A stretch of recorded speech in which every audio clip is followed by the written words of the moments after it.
Investigative journalist and manager of a Bangladesh war crimes blog, and he joins us live on the line from the capital, Dhaka. David, thank you very much for taking time to speak to us. Now, there are a lot of complexities and shades surrounding this particular march and the current tensions in Bangladesh at the moment. How are you perceiving the anger on the streets that we're seeing today? Well, there is certainly anger from a particular section of society. I don't think clearly it in any way represents a majority or anywhere near a majority of Bangladesh society, but it's certainly a section. I mean, they've come out on the streets not in relationship to the war crimes trials as such, but in relationship to a depiction that the opponents of the Shahbag protest that existed a few months ago, where there were huge numbers of people who were out on the streets demanding the death penalty to those accused of war crimes.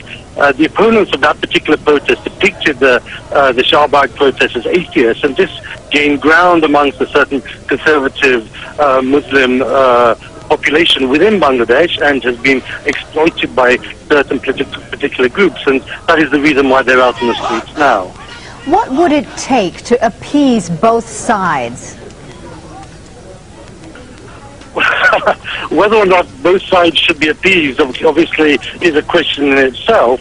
I mean, one would, the demands of the Hizb Islam who are out on the streets today, they are separate from the Jamaat Islam. I mean, they're a different political grouping entirely, and in fact there's a lot of antagonism between the two groups, so it's important not to put them both together.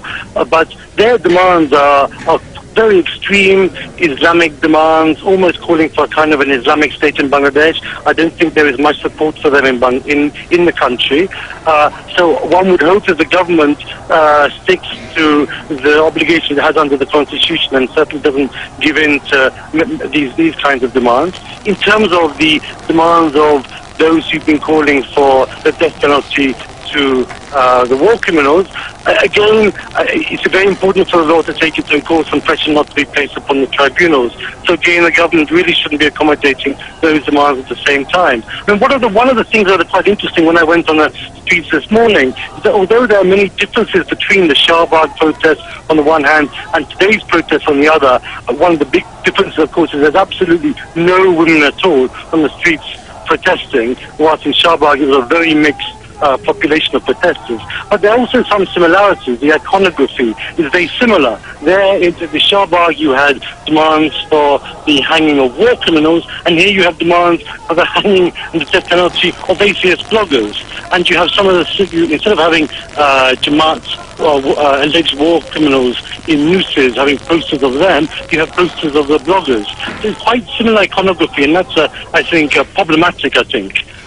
Definitely, David, it definitely is very problematic, and no doubt adds to the complexities of Bangladesh's politics as well. David Bergman there speaking to us from the capital, Dhaka.